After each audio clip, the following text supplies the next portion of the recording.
So we're talking about today, we're talking about the last 24 hours and just craziness going on. We have been fretting, everybody has in Buff Nation, about our O line Mm-hmm. and the fact that, we not only can we not protect Shador, but we can't run the ball. There's debates going back and forth about whether or not it is the players that we have, the scheme that we're running, the offensive or the offensive coordinator that we're running, or if it's some other combination, Coach Prime, other coaches. There's just been so many things going on with this that we finally now are coming together again because Sean Lewis is out, and which I say good for him. I'm actually I'm happy that he's not here anymore because we get to see if that's the problem. And I'm happy that he got to get another head coaching job because I think he is a good coach. I just think that it just wasn't going to work in this scheme with this coaching staff stepping down from a head coaching position into an offensive coordinator position. I think he's more of a head coach. I think he wants to be a leader. I think he wants to be the leader. He wants to be the bull. And it just didn't work when you have Coach Prime in there because you can't have too many Chiefs in there. So anyway, that's how I feel about that. But so we somewhat solved that today with Jordan Seaton coming to Colorado. And that was out. I don't say it was out of the blue. He actually pulled Colorado off of his top six, which caused a lot of confusion. There were a few people out there, including DNVR, that said, don't be too concerned about that because there may be another story behind that. I don't know if they knew something about that or not. But at the end of the day, he committed to Colorado on Undisputed of all. Do you watch Undisputed, Greg? Yeah. You do? Well, that's where he announced his commitment. So a lot of these guys are committing on either their own websites or Instagram or some other third party site that nobody seems to know what it is. But Jordan Seaton goes, for top media being undisputed and just blows everybody away. I think including everybody at Colorado. I would say everybody at Colorado. I was blown away by it. I was one of those guys that I thought it was going to be really hard to land Jordan Seaton. Yeah. What did you think, Greg? Well, for the most part, conventional wisdom was that he was going to go to Alabama. He had related uh, to some reporters earlier in the year that he loved his Alabama visit. That made sense. He comes from that football factory down in Bradenton, Florida, that's known as IMG Academy. Those guys just churn out Division I players constantly. If you look at the recruiting and commitment list for a lot of the top 10 teams in the country, you're going to see kids who come out of that specific school. It's as big a football factory of a high school as there is in the country. Mm-hmm. It's really well known for basically being a Division I prep high school. It's pretty fascinating. But he is easily their best offensive lineman. He's got great lateral quickness, all that kind of stuff. But your question was about like the surprise. I think there was quite a bit of surprise. I know that Ohio State felt like they had an outside chance at him. I know OU felt like they had a slim chance at him. Most people felt like Alabama was the team to beat for him. I know Miami was in on him a little bit as well. He did visit Colorado twice, including, I believe he had an official visit in November. And so Colorado probably should have been on everybody's radar a little bit more than this. But yeah, he clearly fell in love with the not only the school but also the coach, and that's a huge get. He's a top 100 guy, consensus top offensive lineman in the nation. Mm-hmm. The only thing I would just say in terms of being cautious about it is there are certain positions where I feel like it's hard for, no matter how talented you are, it's hard for an 18-year-old kid to come in and perform at a high level in college. And offensive line is one of those. Offensive line takes a lot between the ears, a lot of system learning and a lot of experience. You got to gel with the guy who's next to you on the offensive line, and you typically see your best linemen in the country, your best offensive linemen, I should say, in the country, tend to be people who have been in a system for a couple of years. So it would be a big ask to have him come in and immediately fix things in 2024. I'm sure he will play. But for him to be a dominating tackle, there's probably going to need to be maybe a little bit of patience there. But there are some positions like running back. I mean, you can have the top running back in the country come into any program, they can dominate as true freshmen.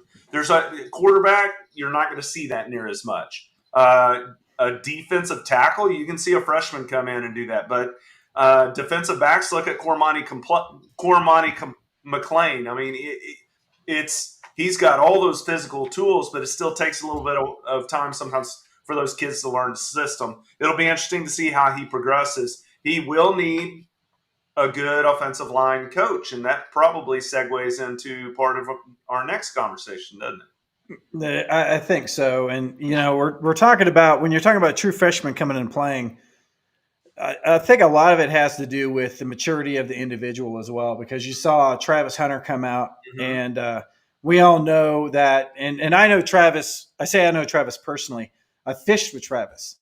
So I know Travis well enough to know that he totally blew me away with his age as to how mature he was and how pragmatic he was when I was discussing, not only football, but fishing and a few other things with him. And very astute guy for being so young.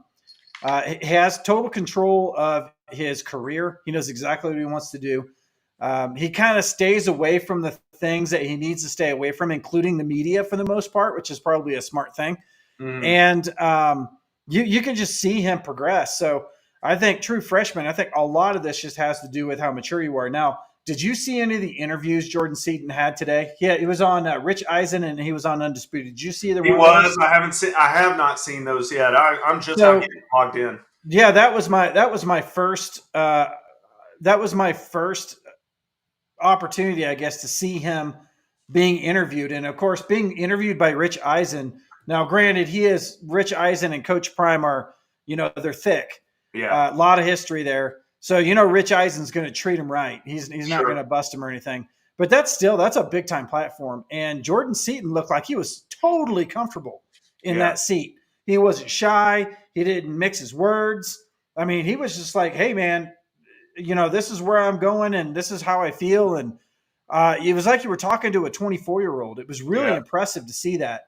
So when I see something like that, I think to myself, I think this guy's probably more put together at a young age than most people are at that age. And so starting out and then watching his physical play, I don't know if you've been able to watch a lot of his game film. Yep. Sure. And I was going to put it together for this one. Yeah. But the dude pancakes more than I've ever seen anybody pancake in my life. Like probably out of 10 plays, he'll pancake 7 times. And if you look at some of those videos that he's got uploaded on some of the recruiting sites and everything, he's not going up against a small-time high school there in Florida. Those are usually those events where they have kids come out and there's a lot of scouts watching.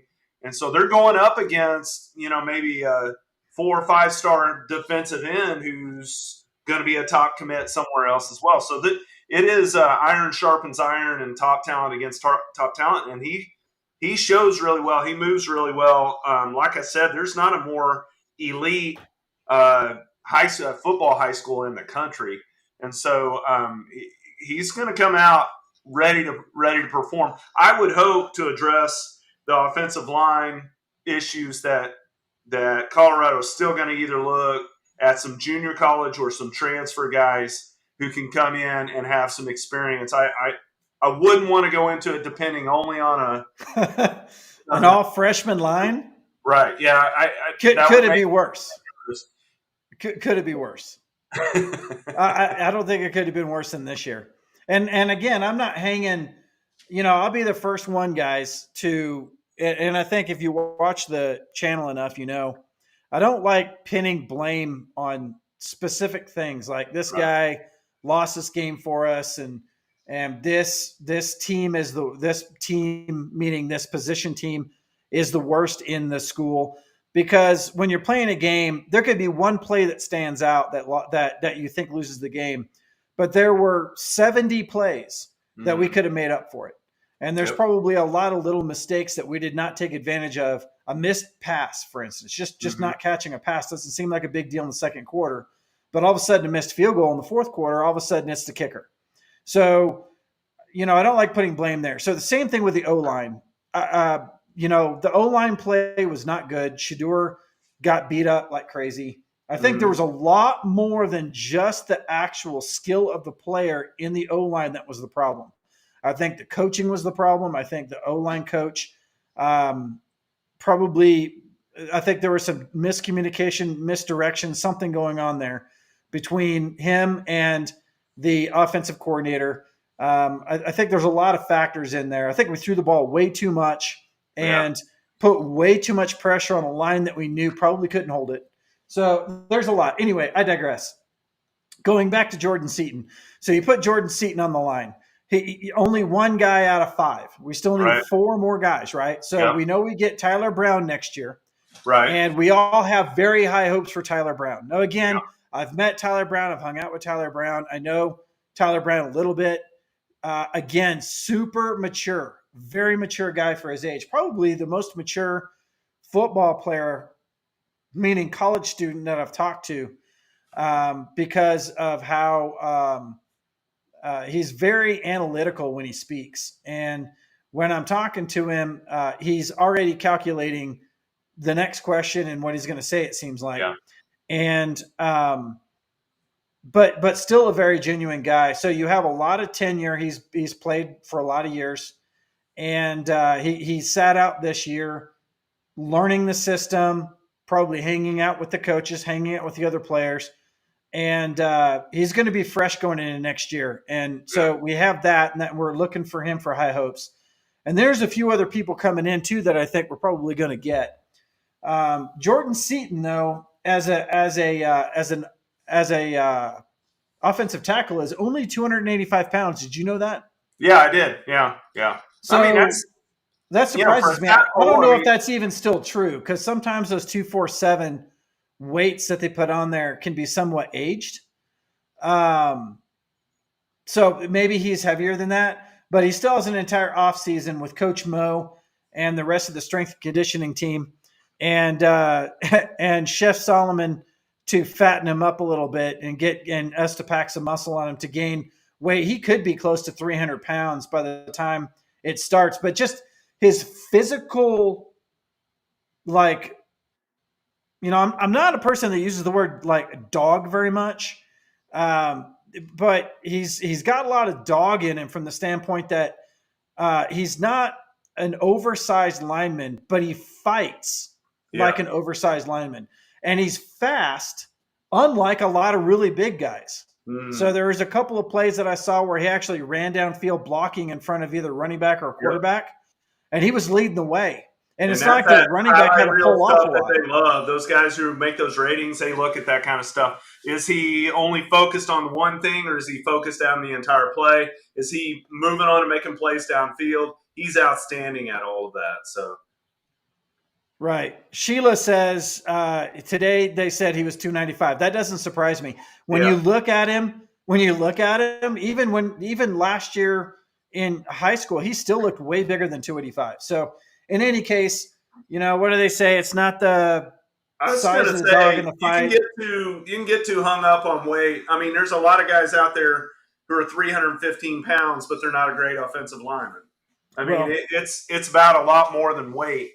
It's about what you got between your ears and lateral quickness and understanding the game, understanding the play. There's a lot that goes into those guys. That offensive line is one of the toughest places on the field to play.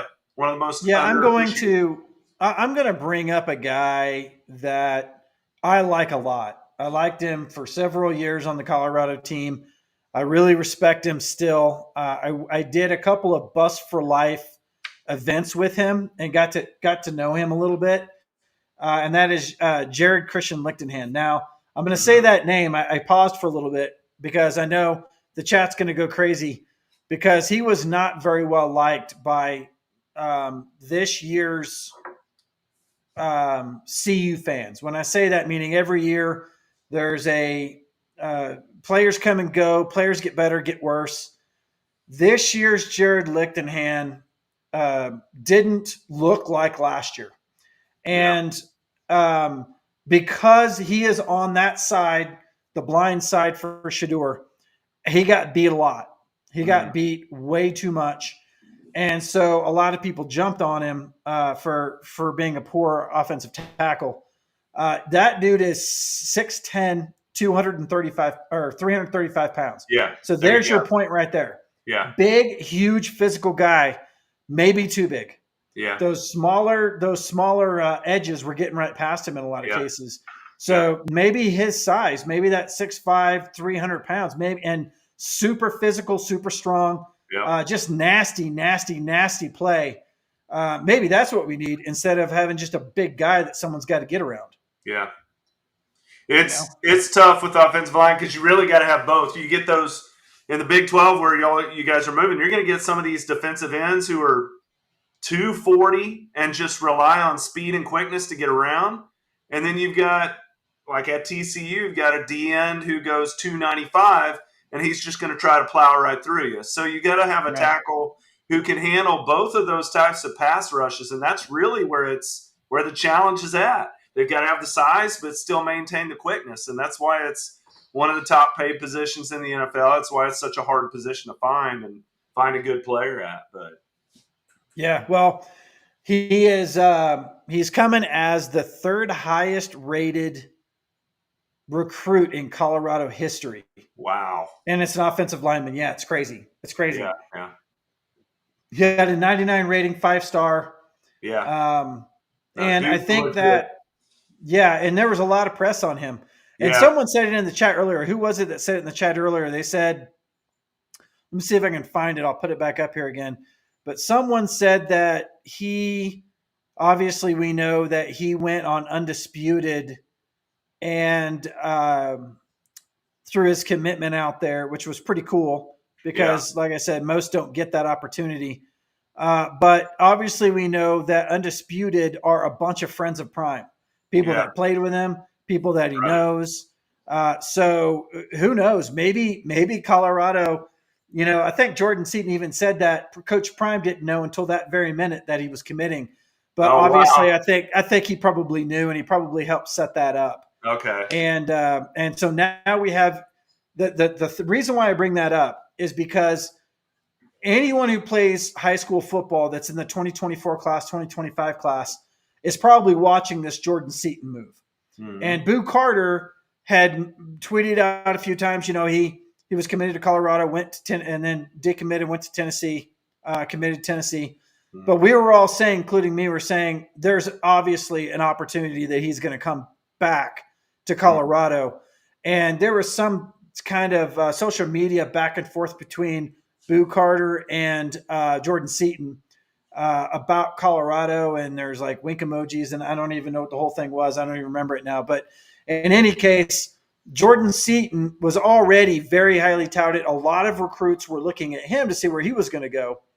Obviously, Shedeur and Travis and these guys are here at the school, so they're already big draws. Then you have Coach Prime being that draw. So now Jordan Seaton comes, and and then goes on Undisputed, and now everybody knows, right? So he committed on a national channel, and everybody can see that. Now I think this is the catalyst to start getting those dominoes to fall the way we want them to. Well, if for no other reason than just simply for the fact that he's got teammates who are juniors and sophomores at IMG, and every single one of those guys at that place is going D1 somewhere. So just getting your foot in the door there for Coach Prime to get that foot in the door at IMG Academy, I mean, that's a big deal. And even if it's 2-3 years from now and you've got a kid who's from IMG who's interested in Colorado and he comes on campus, well, here we got a guy who came from IMG 2 years ago. And so right there, you've already got a natural end. You've already got a natural conversation. A lot of times with these recruits, these relationships with these coaches have started 2 years ago. When they're these top 100 guys that are committing, I mean, they've already narrowed these lists down when they were a sophomore or early in their junior year. They cut it down to 5 or 4 or 3. They may not say that publicly, but a lot of times they've really narrowed it down. That's why this is such a huge get. That's another reason. It's a foot in the door at a major place, and it's going to get Coach Prime out there where he can talk to these kids at that same place who are juniors and sophomores and aren't even on the rating systems yet, but they will be. And you can make an impression with them, and that's how recruiting rolls. So, yeah, absolutely. So here's the seed. So Jordan Seaton is the seed. He comes in, and now Coach Prime already had doors open. Yeah. But now he has a 6'5", 300-pound guy kicking doors open for him. And you're right. This is going to reverb for years. And this is the kind of recruit that we really needed to really also get that transfer portal moving too. Because a lot of those guys in the transfer portal, I'm going to talk about those now actually. There's a couple of guys in the transfer portal that I think one was offered by Colorado, and I believe the other one, if it wasn't offered, will. But they're both from the University of Houston, which is where Alton McCaskill just came from. And both of them are very highly rated offensive linemen. The first one is a guard. So we finally get a guard in this conversation, right? Somebody opposite of Tyler Brown, and that is Tyler Johnson, who is 6'5", 320 pounds as a guard. Now, there was a graphic that somebody put up on Twitter, and I apologize, I don't remember who it was, but it said that Tyler Johnson allowed 1 sack and 5 quarterback pressures in 411 snaps. Oh, wow. Yeah. I mean, what is the percentage on that? That's ridiculous. It makes you want, why is he leaving? That's almost 1.5% or 1.25% wow. of the time. So, yeah. So when you're talking about a guard too, so, this guy, I've never heard of his name, but obviously he's awesome, right?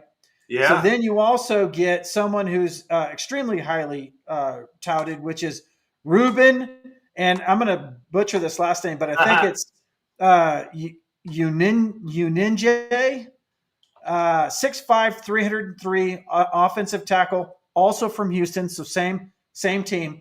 Both of them blocked last year and the year before for Alton McCaskill. So Alton McCaskill obviously has a lot of ties to Houston, and he's probably on the phone with them a lot saying, hey, you know what? Jordan Seaton just popped. Of course, they saw that probably. You guys need to come too. Now, all of a sudden, we go from having a suspect line that we lose our what I consider to be pretty good center in Van Wells and a suspect offensive tackle in Jared Christian Lichtenhan. And now we're going straight up. So in the next week, we could end up having an all-star offensive line out of nowhere. And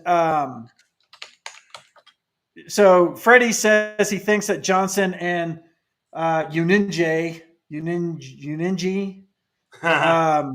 committed this last weekend. So that may be the case. But if that's the case, that's great. And then you also have a guy that's still out there, 6'9", 310 pounds from Arkansas, Devin Manuel, as well. So, and he looks like he may be coming to Colorado as well. If anybody knows anything about Devin, throw that up in the chat. And we'll talk about him as well. But 6'9", 310, shades of Christian Lichtenhan, but obviously very highly rated, or we wouldn't be talking about him. So we could be just absolutely killing on the line. Now, then you add Phil Loadholt. So I know that you're intimate knowledge with Phil Loadholt because he came from OU. So he did. Which is in your hotbed. So right. Tell me about Phil. What do you know about Phil? Well, I remember when he was recruited, he was actually a JUCO guy. This is back before the transfer portal stuff. He came a little bit off the radar. I remember doing some research on him when he came to OU, and he was recruited to play left tackle. He was a his size was absolutely enormous, and of course your concern there is, does he have the quickness to play Division One in the Big 12? Well, not only did he have the quickness, I mean, he dominated. He was a dominating college quarterback, and he did a lot of blocking for a lot of good running backs at OU. He went to the Vikings, played for the Vikings for at least 8 years that I know. He blocked for Adrian Peterson up there. Yeah. And I mean, there's so many OU ties, it's ridiculous. Yeah, and he's a true road grader. I mean, he's good in pass protection, but he's excellent in his run blocking. When I met him when he was at OU, I'm literally telling you, I think he's the largest human being I have ever met in my life. He is a legitimate 6'10". And whatever number you want to say he weighs, I'm going to believe it. I mean, the guy is enormous, but he carries his weight really well, which you would believe if he's going to play at that high of a level. Super nice, respectful guy. Now that was when he was a player. I didn't ever meet him when he was a coach at OU, but I know that he was in the room with O-line coach Biedenbow, and that they did analytics together. And that's a really good mentor to have worked under for him. He's very personable. He's going to be a good recruiter for Colorado because he's just easy to like. And I'm really excited for Phil to get this opportunity. I think he's going to be a great coach for Colorado. Seaton probably was influenced by Loadholt moving over there. I mean, he's a gregarious guy. He's fun to talk to, and I can't imagine that he wouldn't be a good recruiter. I'm sure he's going to help in that regard as well. I'm going to love to see what he can do with your run game. I really am. I mean, I know. Look at the twinkle in Chris's eye right now. Like, I'm excited to see what he can do with that, because I know that that's going to be a point of emphasis for him. I mean, think about it. The guy blocked for Adrian Peterson when Peterson had all those 2,000-yard seasons, mainly because he was following Phil Loadholt. I mean, he knows how to do it. So, and he knows the technique. And there's a reason the coaches brought him back and wanted him in the coach's room, because he's not just a great athlete, he's a great person as well. He's going to be a good coach. Good pickup for Colorado. I'm glad you said that about his personality and everything, because we have, you can tell with the Wolof media videos and anybody that spent any time on CU's campus and talked to anyone of the coaches, anyone of really anybody in the administration staff at Colorado, they're all super down to earth, friendly people. Everybody is just blown away by the amount of, support that we're getting from all over the nation. And to have a guy like that come in where we know, I didn't hear much about O'Boyle being, engaging with, for instance, media and stuff like that. Yeah. I had been around O'Boyle a few times, being on campus and being around, and he was always in a hurry to get wherever he was going. And I think a lot of it was, by the third or fourth game, there was a lot of scrutiny on him, and he probably didn't want to have discussions with anybody. And honestly, that Sean Lewis was the same way. When they were doing the buff walk, Sean would be the first one off the bus. Bam, he was gone. Like, I couldn't even get video of him. It was like he was gone. He didn't want to have anything to do with that. And so you could tell the writing was on the wall. So having this guy come in, having Phil come in and being, a really down-to-earth guy to be able to kind of ground our team, everybody on the team, including the offensive line, is awesome to hear. And when you look at his offense last year, the offense that he was part of coaching, number 5 offense in the country. Mm-hmm. The number 5 offense in the country. And, this will go into the FSU thing. I'm not going to say it got screwed out of a Big 12 championship, but I think that having him in here and having the offense that he came out of is awesome. They averaged this year 502 yards a game. Mm-hmm. And, they did it. I didn't even look up the run pass yards, but I want to say it was pretty even. It's pretty balanced here. Yeah. Yeah, I think it was pretty balanced. I Yeah. remember looking at it throughout the year.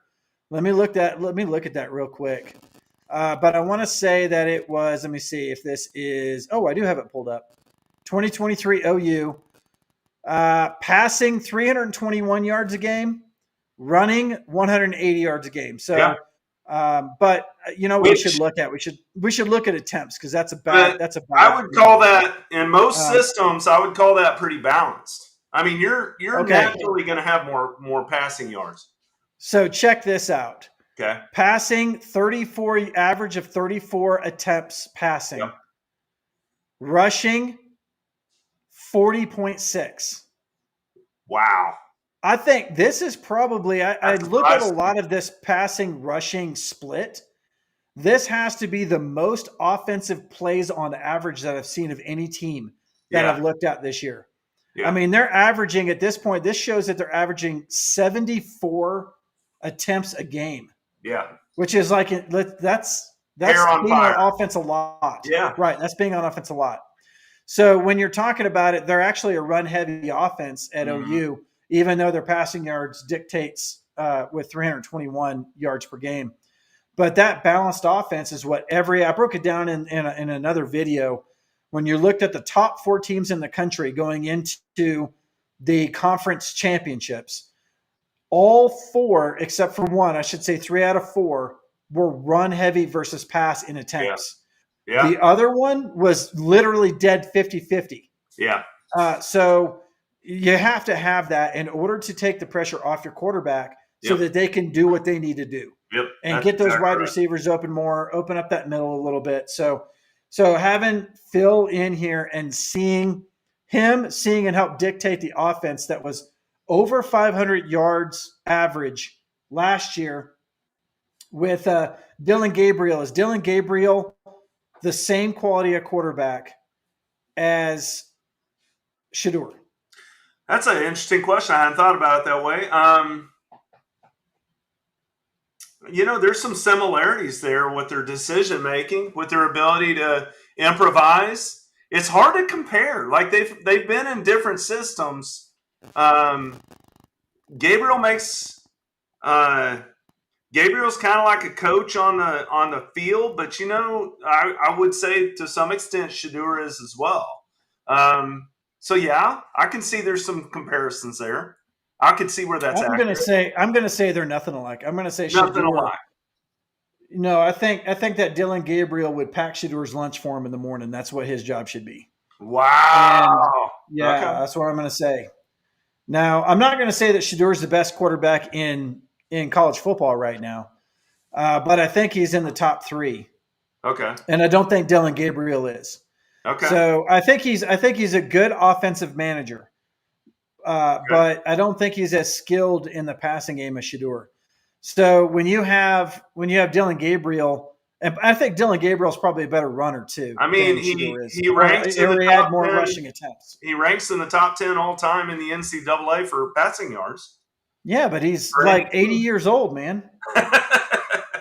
Isn't this going to be his 6th season? Yeah, I think so. He's slated to go to Oregon. 2 seasons at Central Florida, and then he's played 2 seasons at OU.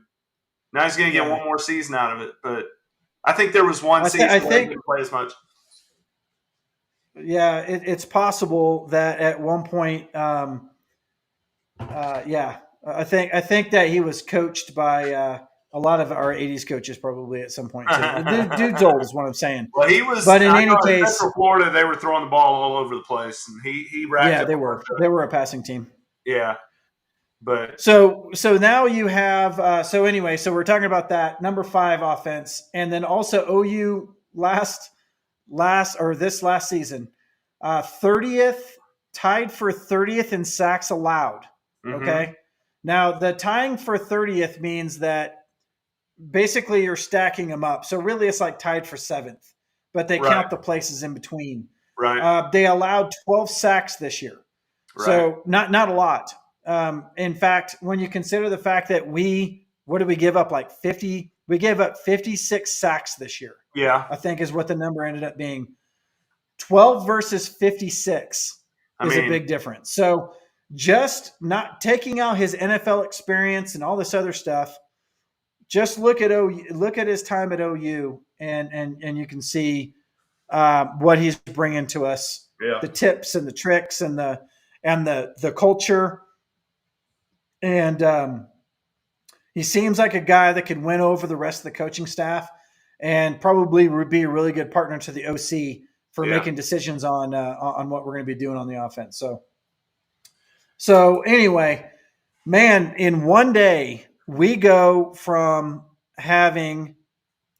Wait a minute. I saw something here. DZA Digital said something. Hang on, let me see this real quick. Shedeur runs a 4-3 and can run, but chooses to pass first. Yes.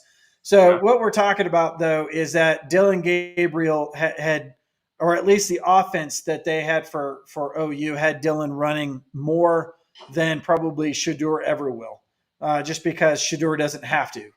He's that gifted at the throw. If we can get that middle, just behind. If we can pull the linebackers up and we can get that middle area for the slant, Shedeur will eat all day long on that.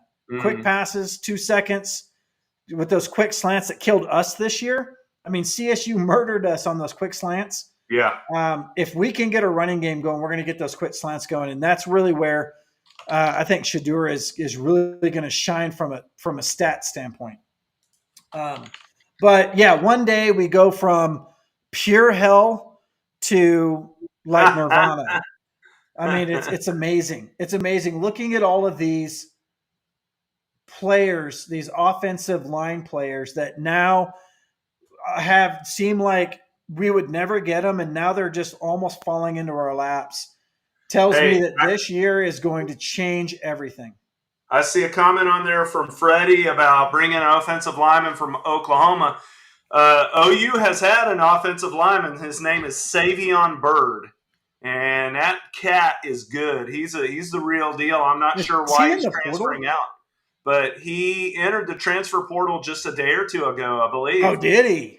Yeah, and I mean, absolutely. I would, if I were Colorado and Loadholt, I'd be wanting to bring him along. He started several games for us. He is a good player. So that might be a guy that Colorado could look into and maybe have some hopes of picking him up. I think out of high school, if I remember correctly, he was ranked in the top 100 players overall. I just can't remember. Yeah, there he exactly is. Where he was. Yeah, so Savion Byrd. Let me see if I can share our screen. I want to show this. I'm not super adept at this whole. I've got a article pulled up, but I don't know if I can do it. But yeah, let me see if I can share this screen. But yeah, I just pulled up the portal. Let's see if we can pull it in. There we are. Don't know if you can see it. I'm going to pull this. Oh, yeah, there we go. There he is. Savion Byrd, right there. All right, there we go. Okay. So Savion Byrd, man, if we can get this guy. All right, so he's a 95 rated offensive lineman, obviously. Yep. Mainly a guard. Yeah, probably. So you think he played guard this year? I don't even remember what he. I think he's best 6'5". Yeah. So he is built exactly like Jordan Seaton. 6'5", 300 pounds. Yep. As a prospect, he was a 4-star. Yep. Number 4 rated lineman in his class. Yep. 13th total athlete in Texas. 13th overall. So yeah, this guy's a stud. Yeah, 13th overall. Wow. Yeah. Could we get this guy? Yeah, sure. You think he would come in? That's awesome. You know, I have no indication where he might be going, but you would think that Loadholt would at least get a phone call, you know, and get some discussion there, and probably has a relationship built with him. So who knows? Yeah, so Transforming says look up Nolan. So Nolan is the number 1 transfer prospect in the nation. Let me pull him up real quick. Let me pull this comment off Transforming so we can see the screen a little bit better. Number one, I want to say he's the number one transfer prospect this year. Let me get back in here and pull up. Those are all the OU guys who are That's OU, right? I'm gonna go and pull. Let's see, all, and then go top, and he should be right on the top there. But yeah, so he is. He's the number one transfer portal guy, and I don't know if we can. I don't know. I don't know that. I think the schools. I want to say I read an article just today that he was committing to somewhere else. Maybe Nolan was. Okay, there we go. So we'll hit top, and nope, we're still in. Oh, here we go. Savion Bird shows that he's actually the top. That can't be right. What are we looking at? Oh, latest top. There we go. Walter Nolan, there he is, right there. 99 rated. Defensive lineman. Yeah. So we're talking defensive lineman here, but Texas A&M, which they're losing a lot of people right now, and I thought that he had committed somewhere, but I'll have to look that up later. In any case, looking at what we get out of Jordan Seaton coming in, and then the possibilities of Johnson and Rubin and Devin and these guys coming into the offensive line, and then possibly, like you were saying before, some OU prospects or some OU transfers coming in. Man, that would be huge. So I'm actually going to tweet that out when I get done here about what you said about our OU connection there. Yeah. Let me look him up one more time.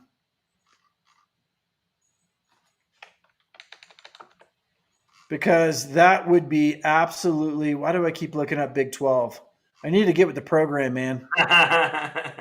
Hey, y'all are going to Big 12. I mean – yeah, but I've been stuck in OU land for a while now. See, SEC, Oklahoma Sooners, and latest. I think Dylan. Yeah, there he is, Savion Bird. All right, so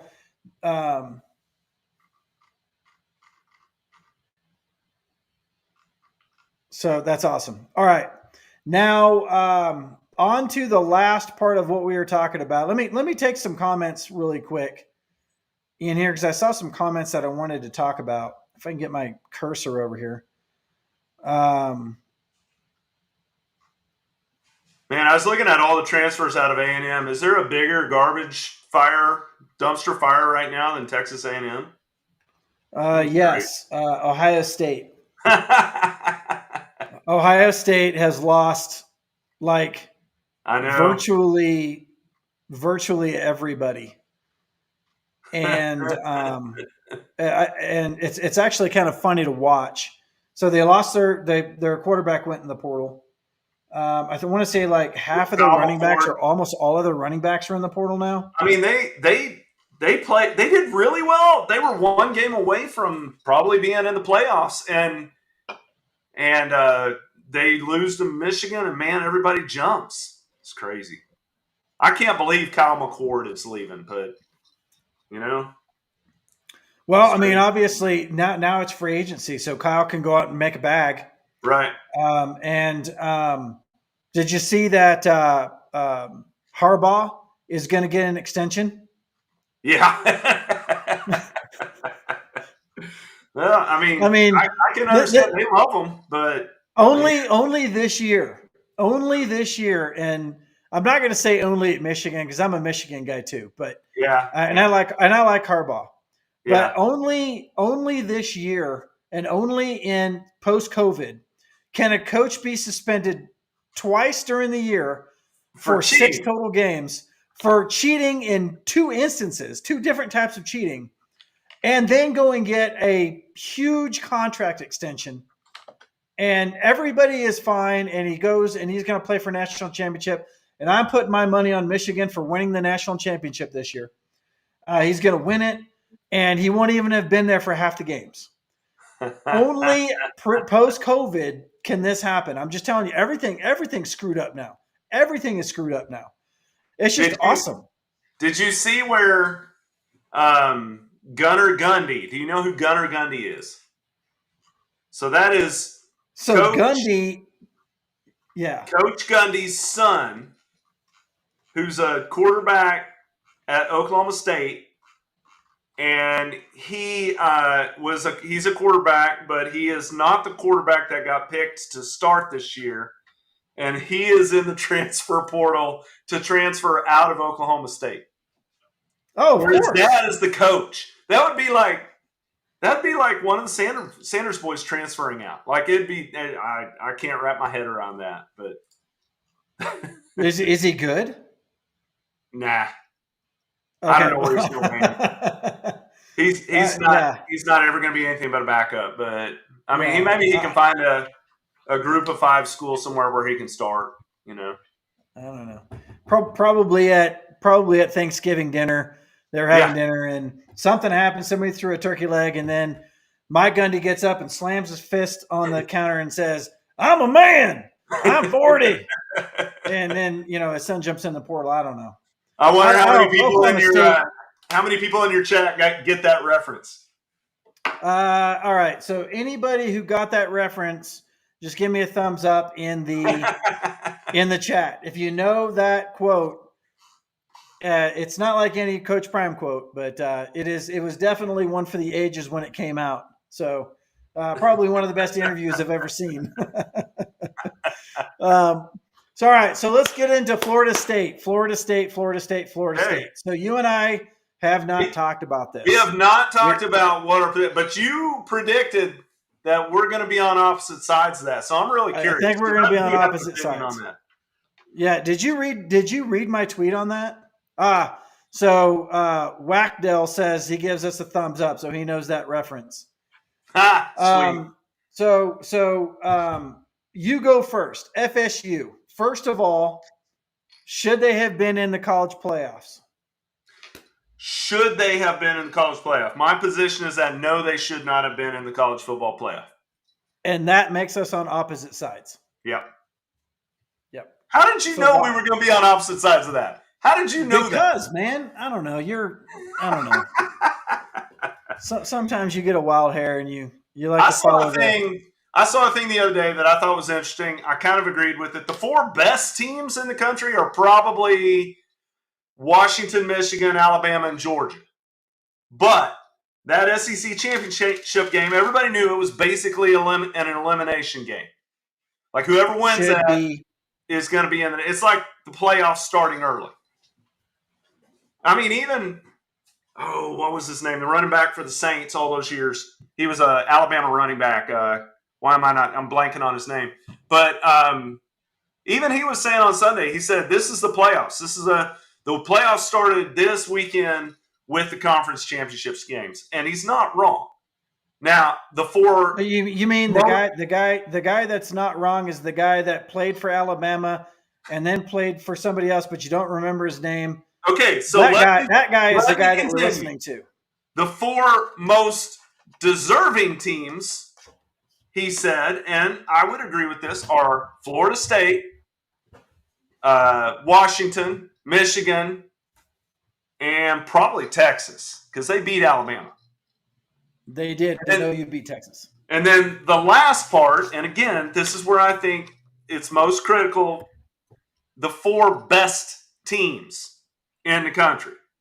I'm sorry, the 4 who make the best playoffs right now, and that is what they got. They got Texas, Alabama, Michigan, and Washington. And I would say as further evidence right now, if Florida State lines up against Texas or Alabama with that second or third string quarterback that can't even get 50 yards a game against Louisville, they are going to get their doors blown off, and we're going to see another Georgia-TCU playoff game. And nobody wants that. Okay, I get what you're saying, and I don't necessarily disagree with that. But being a I don't know how you would say this, but a college football purist as it is, that when you have a team that is ranked in the top four and they do everything that they need to do, for me, it comes down to playing the games. When you play the games, you play the games for a specific reason. You don't leave it up to a panel of people that you don't know, that you can't see the debates, to go in there and change the fortunes of these teams. You just let people play the game. Here's a good, for instance. We let the Big 12 play the games, and a worse team in Oklahoma State went to go play Texas for the championship, for the Big 12 championship, and we saw how that turned out. You mean a worse and team? It really should have been. I'm sorry. You mean a worse team than OU? It really should have been, obviously, Oklahoma playing Texas again. Oklahoma would have beat Texas. Oklahoma would be number 3. Maybe. I mean, they got 2 losses, so I don't know. I don't know that they're in, even if they beat Texas and win the championship. I think them Florida maybe State. Not, maybe not. But my point is, I'm not crying about that, because they played the games and they lost to Oklahoma State. They shouldn't have lost to Oklahoma State. That was a terrible game. They screwed themselves, and so they have to pay for it. Florida State didn't do that. Florida State lost their awesome quarterback, their Heisman candidate quarterback. Then they went into the championship against a really good Louisville team. And with a third backup, still found a way to win, because it's not – the team isn't the quarterback. The team is the team. Yeah. And although the quarterback is the leader of the team, even though the quarterback is the leader of the team, the quarterback is not the team. The team made it to that championship game, and the team won that championship game, despite the fact that they had a third string quarterback. Okay. Now keep in mind that this is a third string quarterback at Florida State. This isn't like you went and got a high school kid and brought him onto the team at the last minute to start throwing balls. I mean, This guy was obviously highly recruited in order to be on that team. I mean, did you watch that game though? He did not look very good. Dude played did he play 4 snaps or 4 games? I think he played 4 snaps in college before that game. I know, but did you see that? I mean, you're telling me that's one of the 4 best teams in the country with that guy at quarterback? I'm telling you this. I'm not saying it's the best teams. I'm saying that if we're talking about the 4 best teams, no, they're probably not in the 4 best teams. I didn't think they were in the 4 best teams the entire year. I'm not an FSU fan. I was not even an FSU fan when Prime was at FSU. I literally only watched Florida State because Dion was on the team. That's the only reason why I watched him. I have zero connection to it. Don't own a jersey. Don't care. I would rather Miami beat them every single year than them do anything. But my point is, when you're ranked 4th and you do what you have to do and everything is equivalent, and you take a third string into an entire championship game against a really good team and you find a way to win, my point is this: let them play the game. Let Florida State figure out how to take a third string quarterback and the team that they have and continue this process. That's just the way that it is. That's the way that I see it. Following your logic, following that exact logic, why are we not arguing for Liberty to be in the playoff then?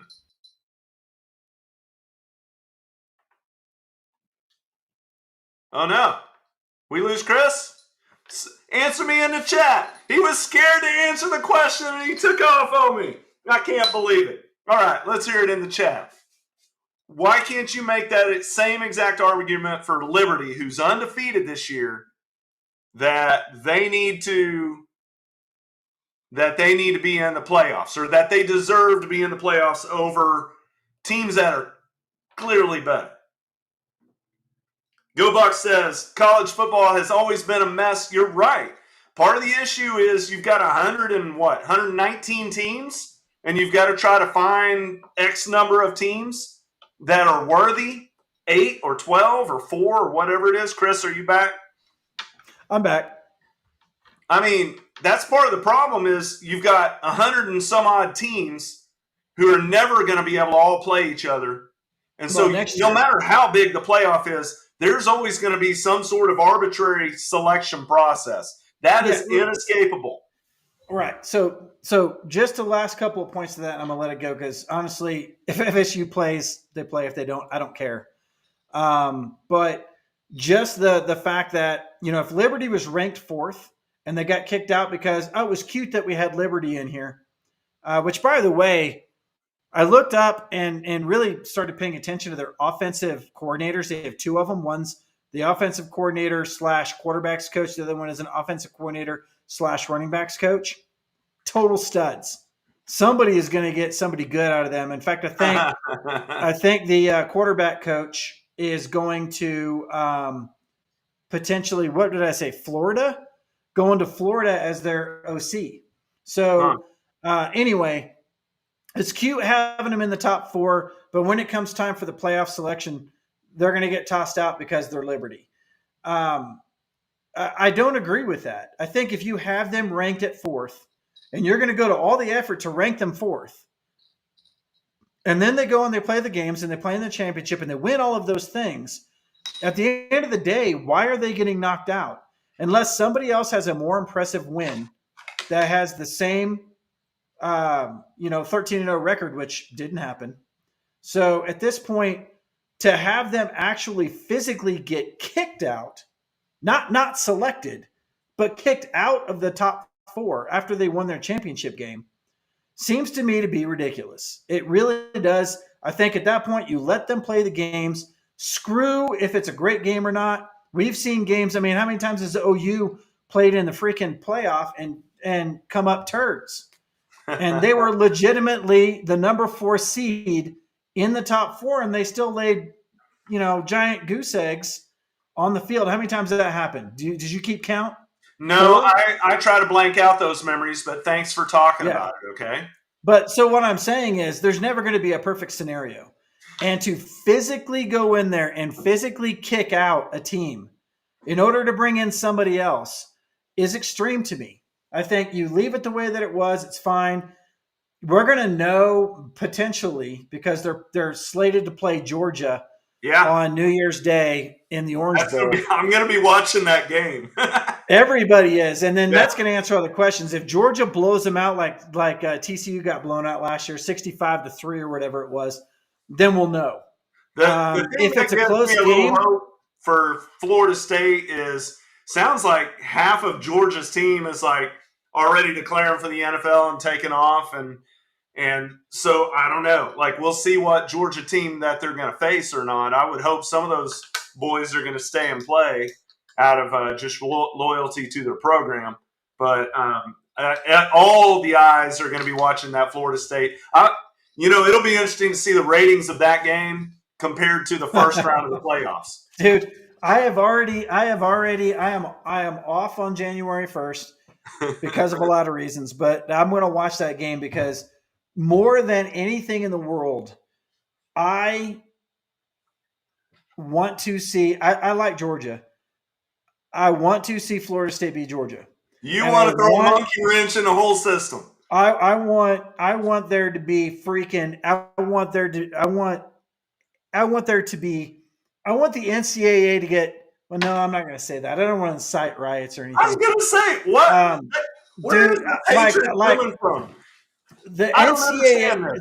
I've got so much pent up anger over the NCAA, over everything that includes all this delay in NIL and all the crap that's been going on, and then this year, you're so mad at them about Brian with Bosworth, Tyler Brown, and and then now they go in there and they screw this up. And I've been seeing all kinds of articles that are just now coming out about how the head of the bowl selection committee and the head of ESPN are brother-in-laws. Oh. And that there was some sort of collusion going on, and that FSU was never slated to be in there. Good look. I mean, I want the NCAA to get kicked square in the nuts, man. And this FSU, this Orange Bowl is going to do it. Now, the only thing that could make it not happen is the fact that FSU, I guess, is either contemplating or people are suspecting that FSU is contemplating boycotting the Orange Bowl. Hey, Go Bucks says, I'm not a Georgia fan, but they would be favored over any of the playoff teams, not Alabama. There's no way you put those two together. There's no way the betting public is going to put money on Georgia. At best, that's going to be an even. That's going to be an even line. I would bet Georgia over Alabama. Okay. Do it again. I'm just saying. The I'm game talking was about super point close. spread. What you was think the game? Georgia's going to be favored in Vegas over the team that just beat them? Dude, it's happened. It happened just recently. No, I know it's happened. I'm talking about where Vegas is going to set the line. Oregon, Washington. Oregon was favored over Washington, and Washington had already beat Oregon. And then Washington beat Oregon again. So that happens all the time. I still think, I mean, if you're saying that, if you're saying that, I still think Georgia is a better team than Alabama is. Even though they beat them in the championship, apparently championships don't freaking matter, dude. Well, it would be awesome to have seen Alabama beat Georgia and then Georgia in the playoffs pick to go in. Man, I'm pissed. Sucks. I'm telling you, man, this whole thing just blows. I think I'm so glad next year. I think the system's working. And here's the thing. When we go to next year, all it's going to be is the 13th, 14th, and 15th team crying about how it's unfair that the 12th team got in and they didn't. So all we're doing is changing the argument to a different team.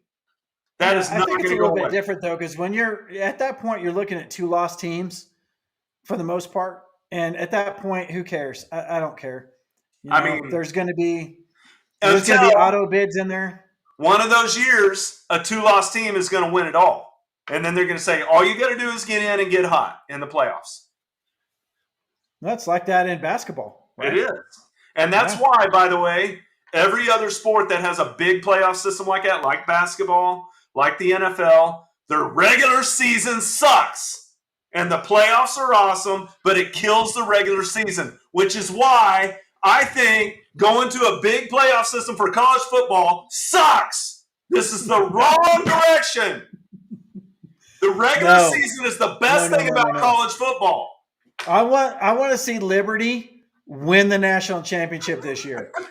Expand it, let Liberty in, have Liberty run over everybody. You know, who are they playing in a bowl game? I didn't see who they got. Liberty is playing. They're playing a big team.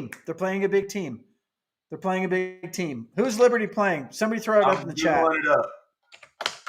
It's a big team. It's a big game. I'm looking forward to the game. Liberty Bowl against Oregon. Yeah, they're playing Oregon. Oregon. Ooh. Yeah, see? That'll be a fun game. I still like the bowl system. Some of these matchups are fun. No, I agree. I agree. I think it's going to be fun after this year, now that the NCAA is pissed all over everything and everything stinks. That next year will be fun just changing the whole thing up. And who are you kicking out if you put Florida State in? Alabama? Yes. So you're going to kick the SEC champ out that just beat the number 1 team? Wait a minute. I thought championships don't matter. They do. They're part of the equation. Do they now? But if you've got 5 conference championships, they're not all 5 going to get in. You know that. Okay. There's only 4 spots. So there will always be 5 conference champions. Explain to me why an undefeated Power 5 conference champion would not get in over Alabama just because someone says that Alabama's better. The NCAA does not recognize this Power 5, Group of 5. That is not a thing that the NCAA recognizes this year. Okay, Georgia, so first of all, that's got to be thrown out. Almost lost several games this year. You know that, right? Who has? Georgia. Georgia's lost several games. No. Georgia almost lost several games this year. They played in a lot of close games. I mean, all right, so I got a trivia question for you or anybody in the chat who wants to answer this.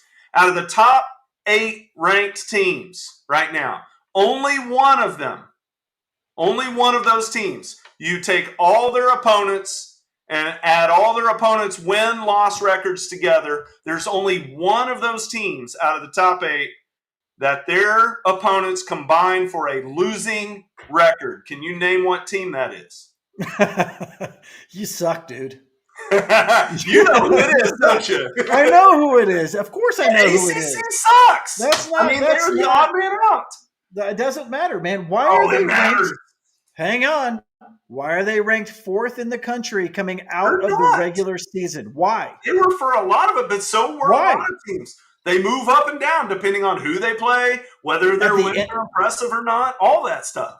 At the end of the regular season, after all of those games, those sucky ass games that they shouldn't have been ranked fourth, they probably should have been 10th, right? Based on your little monologue there. At this point, they were ranked fourth. Why were they ranked fourth? Put them above the two. Because the committee ranked them fourth. But here's the thing. The only thing that was left was the championship games. You got 5 championship games. They're not all 5 going to get into a 14 playoff. I don't know, man. I don't know. I think that I think we beat this one as hard as we could beat it. This has never happened, but theoretically, you could have 5 undefeated conference championship teams. It could happen, and somebody's getting left out. Yeah. See, Freddie also said that it looks like that Bo Nix has been playing for 10 years. Yeah.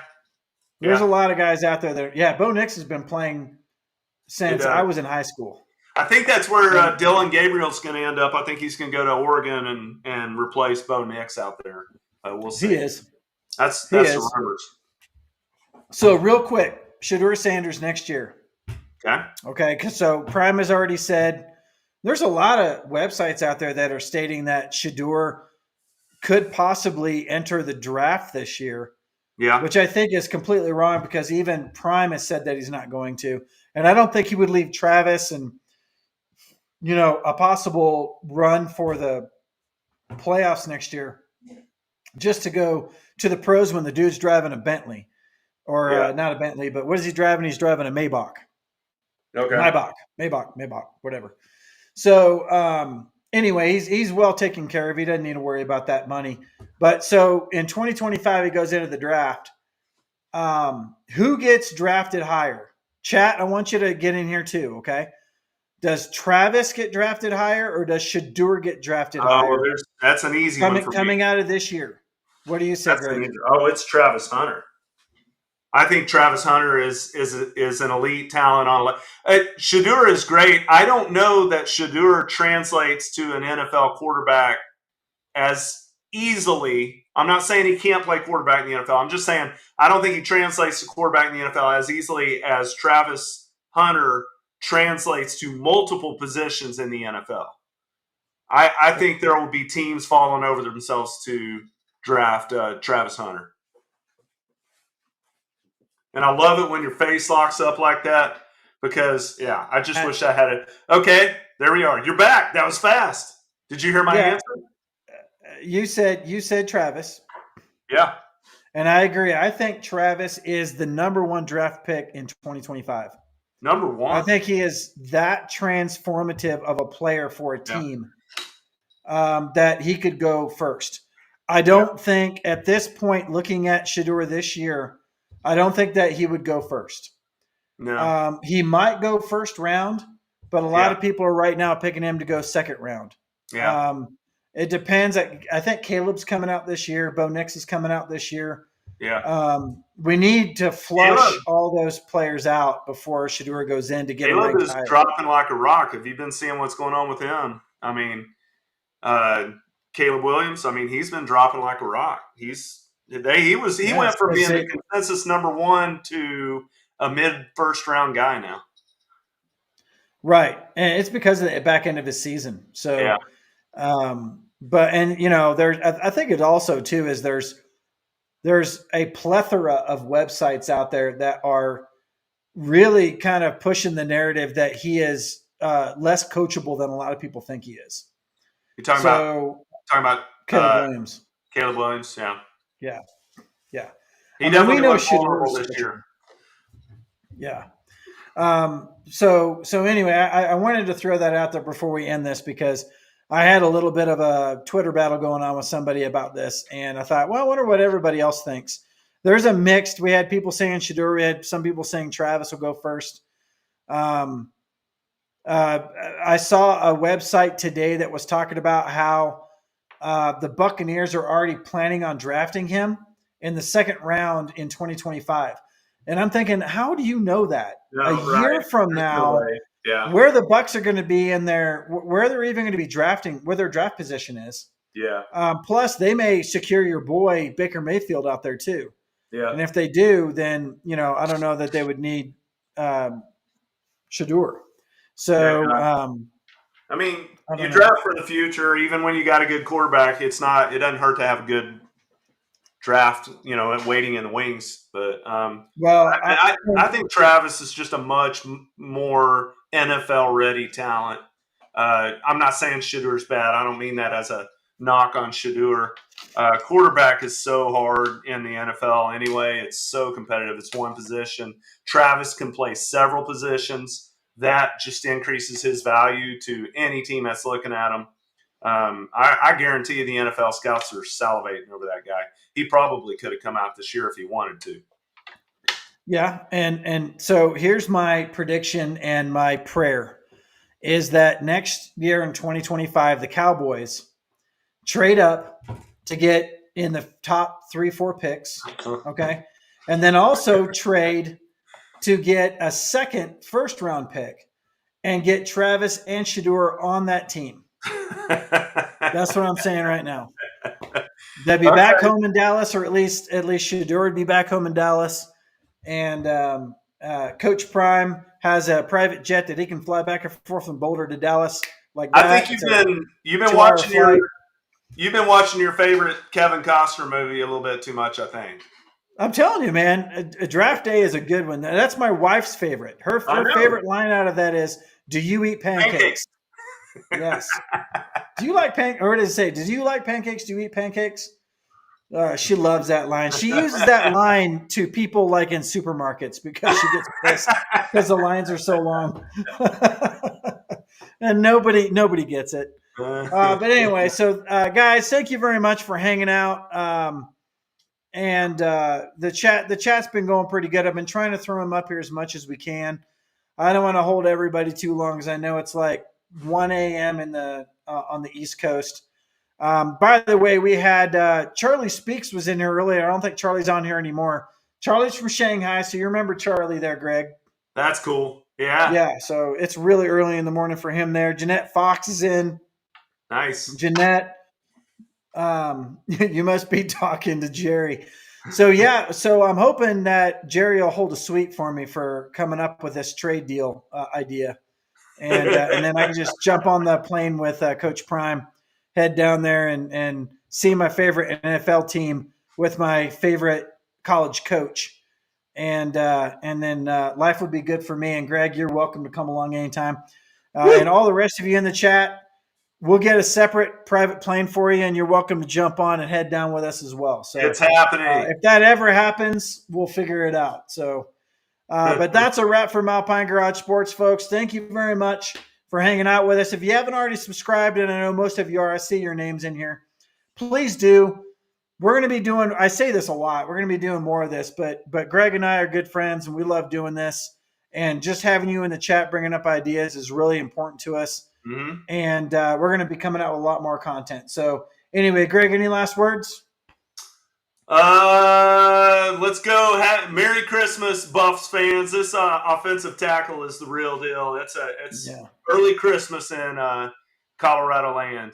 Yeah, it's like those families that break Christmas tradition and start opening up presents like 2 weeks early. So Jordan Seaton gave us one. Man, that'd have been really cool if he came on a Christmas day and did that, but I'm glad he didn't because we need to know this stuff. We start getting these transfer portal guys in here now, and we're going to be set. All right, guys, we will talk to you later. Have a great evening.